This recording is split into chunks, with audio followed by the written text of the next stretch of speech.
Mi saludo a todos los que escuchan este programa Venezuela Viva en Radio Voces Latinas. Mi nombre es Nino Paglicia, soy venezolano-canadiense, activista y autor. Es la primera vez que participo en este programa y quiero dar las gracias a María Páez Víctor, quien ha sido la voz de Venezuela por muchos años, por haberme invitado. El tema de hoy trata de las elecciones regionales y municipales del 21 de noviembre en Venezuela. En lo que va de este siglo, ha habido un fenómeno que no se puede ignorar en América Latina. Los procesos revolucionarios se han realizado por medio del sufragio electoral democrático como sustituto de los procesos revolucionarios armados del siglo pasado. En cambio, ha habido golpes de Estado llevados a cabo por fuerzas de la derecha neoliberal para frenar el avance democrático progresista. Este es el caso, por ejemplo, de Honduras, Paraguay, Brasil, Bolivia, etc. No vamos a analizar acá las razones de este fenómeno, pero sí observamos que a medida que la conciencia revolucionaria de los latinoamericanos ha ido en aumento, las fuerzas represivas también han crecido. En pocos casos, eso es más evidente, como en el caso de Cuba, Nicaragua y Venezuela. Pero hablemos de Venezuela por su relevancia en la región. Venezuela se embarca en otro proceso democrático dentro de pocos días, en su afán de mantener viva su revolución. El próximo 21 de noviembre se realizarán en Venezuela elecciones regionales para elegir, y presten atención, 23 gobernadores de estado, 335 alcaldes, 253 legisladores estatales y 2.471 concejales. Este es un total de 3.082 puestos, para los cuales competirán en comicios democráticos 70.244 candidatos, es decir, un promedio de casi 23 candidatos por cada puesto. Ellos van a elegir por voto secreto en elecciones democráticas abiertas a los 21.159.846 electores habilitados para votar. 394.242 de ellos son nuevos votantes, y las extranjeras y los extranjeros mayores de 18 años y con más de 10 años de residencia en el país inscritos en el registro electoral también podrán sufragar. Hay un dato que resulta muy interesante que tal vez el gobierno canadiense debería considerar para mostrar su seriedad con respecto a la paz y reconciliación con la población indígena de este país. 5 días antes, el 26 de noviembre de 2021, 4.334 voceras y voceros de los pueblos indígenas, a través de asambleas generales, escogerán 8 legisladores estatales y 69 concejales municipales en los estados Amazonas, Anzoátegui, Apure, Bolívar, Delta Macuro, Sucre y Zulia. En cuanto a participación política, están habilitados para este proceso 42 partidos políticos nacionales. De estos, 37, es decir, 86%, hizo postulaciones, mientras que la mayoría de las organizaciones que no inscribió candidatos directamente con su tarjeta participa en el evento comicial mediante alianzas y coaliciones. También están habilitadas para participar 64 organizaciones con fines políticos regionales y 24 organizaciones indígenas. Por la magnitud de estas elecciones, los venezolanos las han llamado mega elecciones, y con razón. Pero hay otra estadística que hace que estas elecciones sean muy significativas. Este es el 29º proceso electoral que se realiza en Venezuela en los 22 años de la Quinta República. Estas no son elecciones periódicas después de las cuales el gobierno de turno se olvida del pueblo. No, estas son elecciones constitucionales que se realizan cada 4 años para mantener al pueblo atento, involucrado y protagónico del proceso de toma de decisión en Venezuela.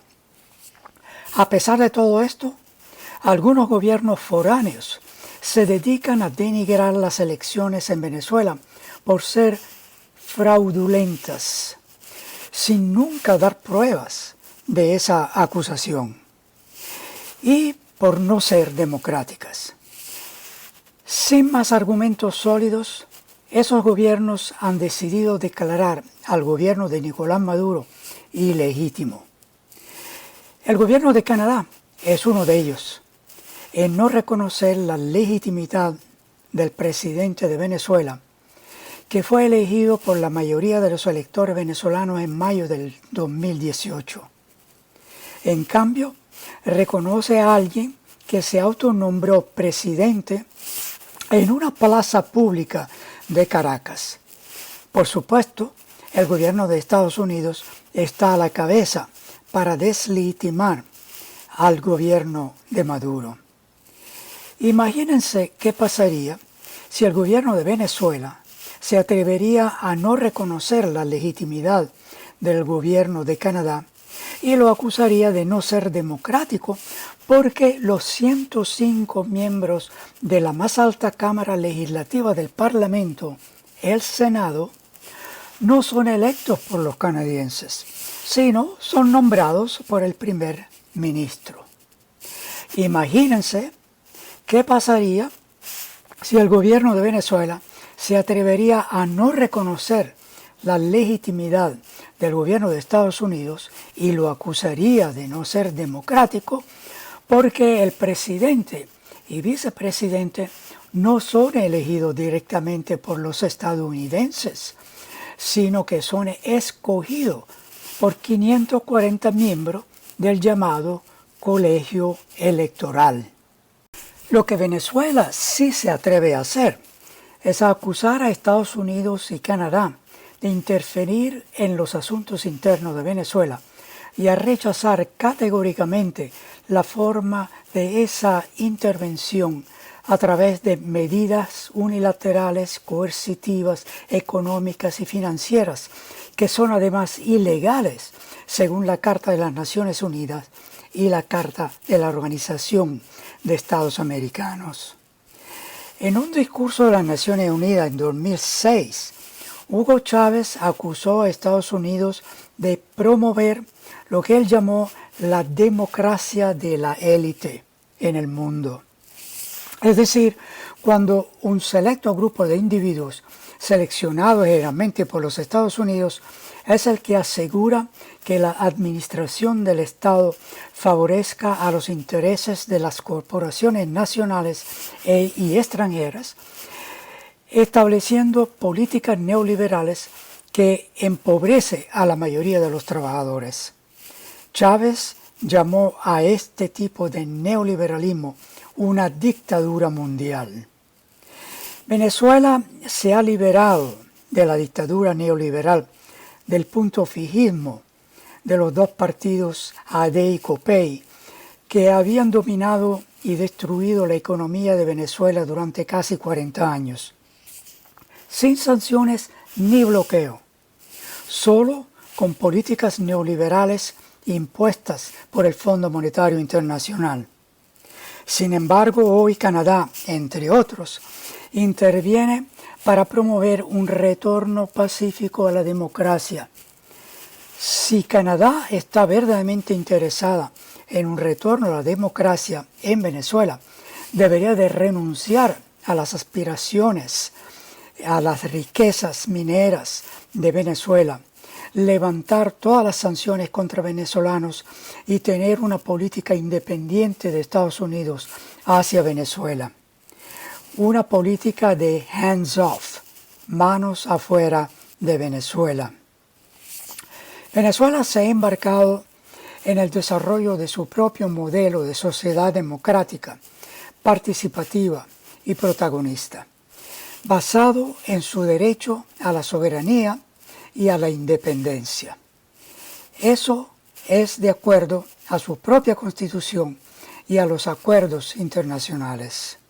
Como he dicho antes, Venezuela ha tenido 28 elecciones en los últimos 22 años.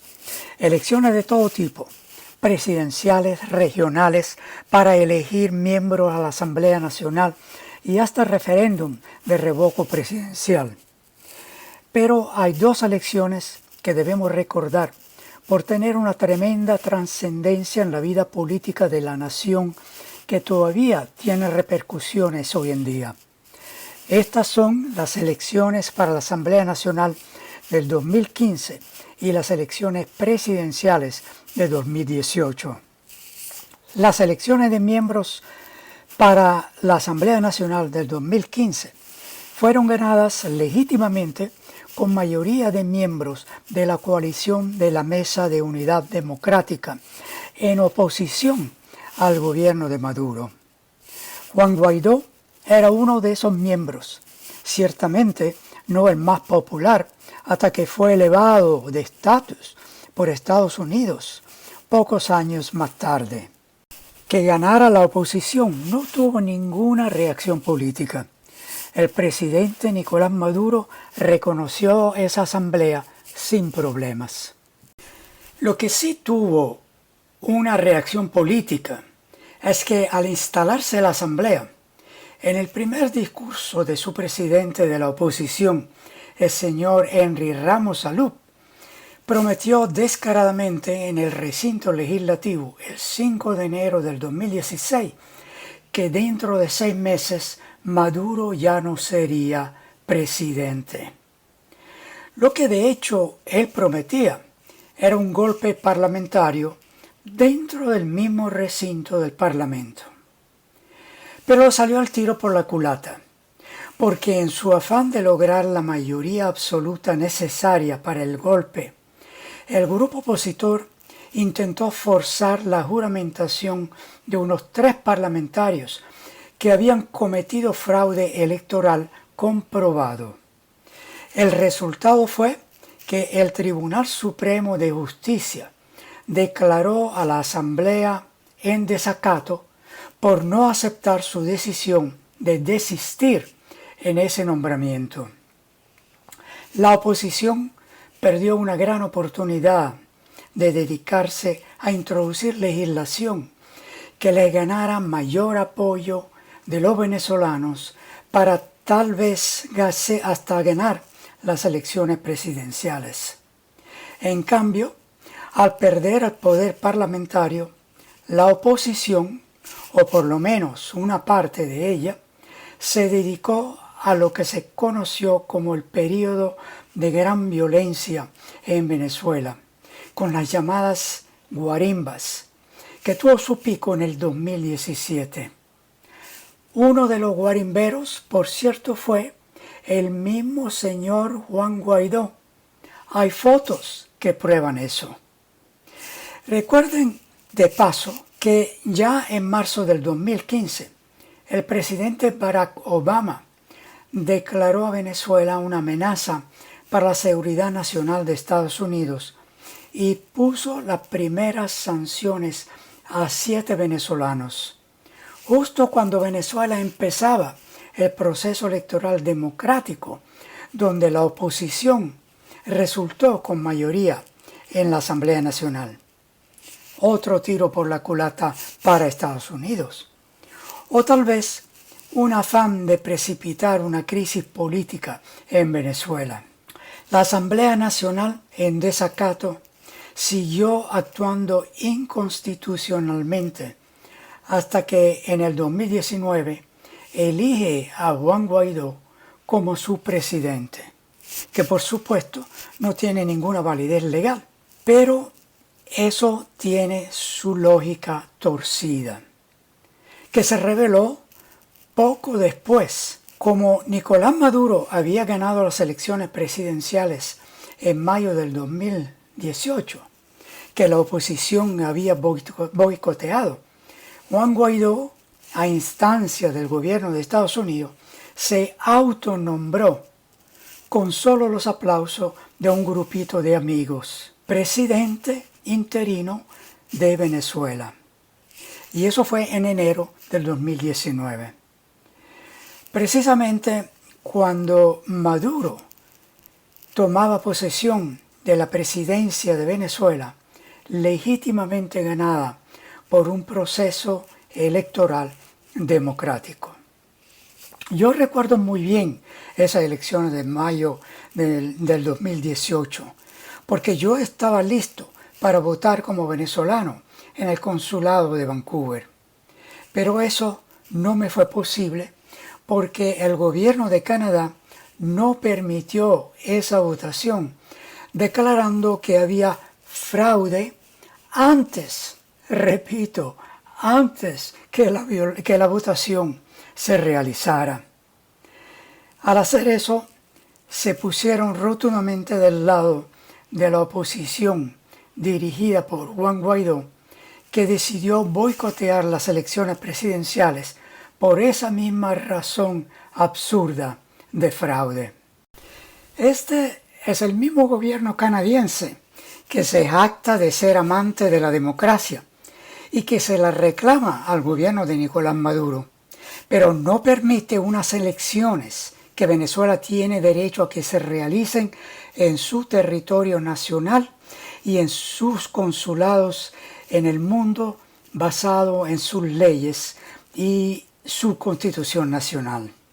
Fueron las elecciones de 2015 y de 2018 que desencadenaron la crisis que vemos hoy en Venezuela, pero no por haber incurrido en fraude o por la debilidad del sistema electoral venezolano, que ha sido sólido, transparente y democrático en ambos casos, sino por la forma como han sido manipuladas, tergiversadas y usadas para fines perversos por el poder imperial de los Estados Unidos con el apoyo de otras naciones, Canadá incluida. Pero no podemos ignorar que grupos de venezolanos aceptaron la intervención foránea en contra de su propia nación y prestaron su cara como opositores cuando su única oposición ha sido oposición a la democracia. En esa oportunidad de las elecciones presidenciales de 2018, tuve la oportunidad de realizar una entrevista con el cónsul venezolano de entonces en Vancouver, que fue publicada en Telesur. Él me recordó algo fundamental que se deriva de la misma Constitución. El artículo 62 de la Constitución venezolana del 1999, que establece la base democrática del proceso electoral en Venezuela, y el artículo 63 de la Constitución, que a su vez establece, y cito, el sufragio es un derecho, se ejercerá mediante votaciones libres, universales, directas y secretas. Cierro cita. Estos son los fundamentos constitucionales en los cuales se rige todas las elecciones desde 1999. Pero el cónsul nos recordó otro aspecto técnico que todavía se lleva a cabo hoy en día.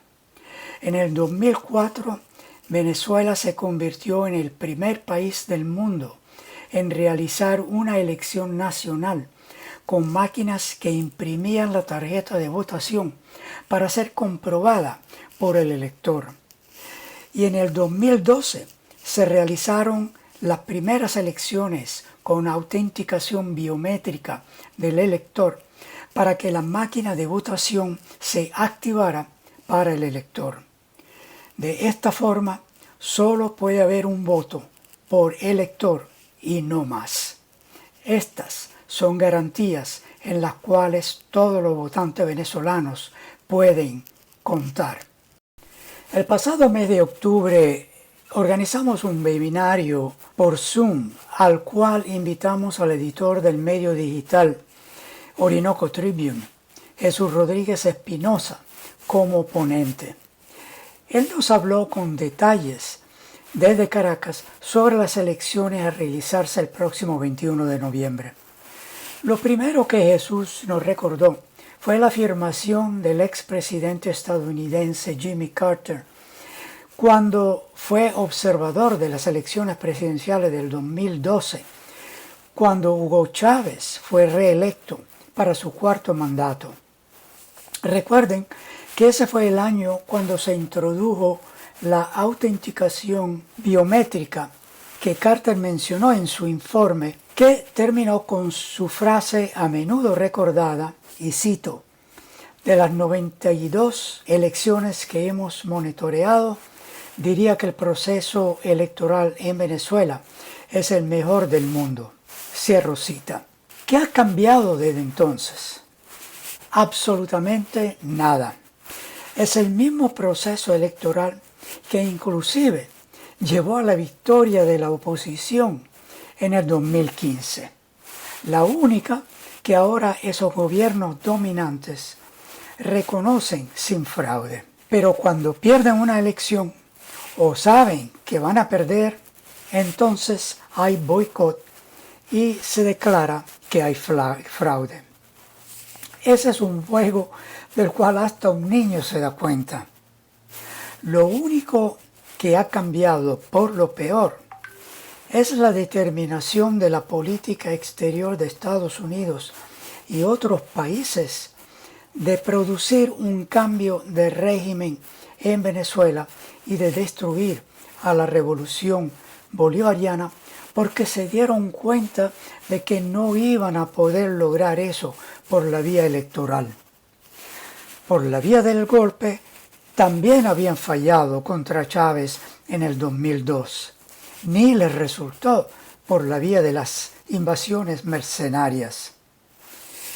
Jesús también nos recordó que ha habido otros informes positivos de elecciones pasadas, incluyendo el informe de observadores europeos que este año también participarán, pero no antes de que el jefe de Asuntos Exteriores de la Unión Europea, Josep Borrell, haya insultado a Venezuela de manera arrogante al declarar que será la Unión Europea que va a decidir si las elecciones eran legítimas o no. Nada de diplomacia en esa afirmación, sino pura arrogancia. ¿Cuáles son los puntos relevantes que hacen que los venezolanos puedan confiar en este proceso electoral del 21 de noviembre? En definitiva, el proceso garantiza 1. Transparencia y acceso democrático para todos y cada uno de los votantes donde quiera que ellos vivan. 2. Un voto por persona sin posibilidad de múltiples votos por la misma persona. Y 3. Participación de acompañantes y observadores internacionales. Para concluir, estas elecciones regionales y municipales del 21 de noviembre constituyen una nueva oportunidad para ratificar la solidez de la democracia y la fortaleza de nuestras instituciones, además de permitir nuevamente enfrentar y vencer las falsas matrices que influenciadores, corporaciones mediáticas y voceros de la extrema derecha pretenden imponer sobre la vida política de nuestra nación, satanizada a través de operaciones de guerra sucia, con la promoción de vocerías que siembran la duda sobre la robustez de un sistema con el que la misma oposición ha ganado elecciones en otras oportunidades. Pretenden tergiversar la realidad interna y así estimular el abstencionismo con el mismo objetivo que los ha movido en las últimas 2 décadas: justificar los planes contra la paz, la estabilidad y la institucionalidad de Venezuela, materializados hoy en medidas coercitivas unilaterales, persecución contra nuestros connacionales y todos aquellos que apoyan a nuestra nación. Frente a este escenario, Venezuela tiene con qué defender la verdad sobre su democracia, expresada en 1. La voluntad inquebrantable de nuestro pueblo de votar en paz, como lo ha hecho en las 28 elecciones anteriores. 2.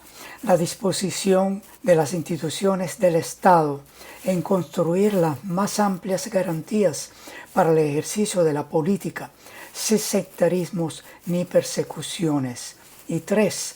La plena confianza en el sistema electoral venezolano, que se ratifica en un proceso cuyo desarrollo está abierto al mundo sin tutelajes y con pleno apego a los principios de soberanía, transparencia e independencia. La voluntad de diálogo también fue la base para el establecimiento de conversaciones en Ciudad de México con la oposición extremista, agrupada en la autollamada Plataforma Unitaria. Uno de los puntos de la agenda de conversaciones fijada en el memorando de entendimiento suscrito entre ambas partes el pasado 13 de agosto es la discusión de garantías electorales para todo y un cronograma para elecciones observables. A través de este mecanismo, sectores abstencionistas retomaron el camino electoral y se trabaja en la construcción de más garantías, como la excepcional inclusión de la observación internacional en el esquema de veeduría electoral, en consonancia con la disposición de brindar aún más transparencia dentro de un sistema que ha demostrado reiteradamente su plena confiabilidad. Venezuela tiene con qué. Muchas gracias.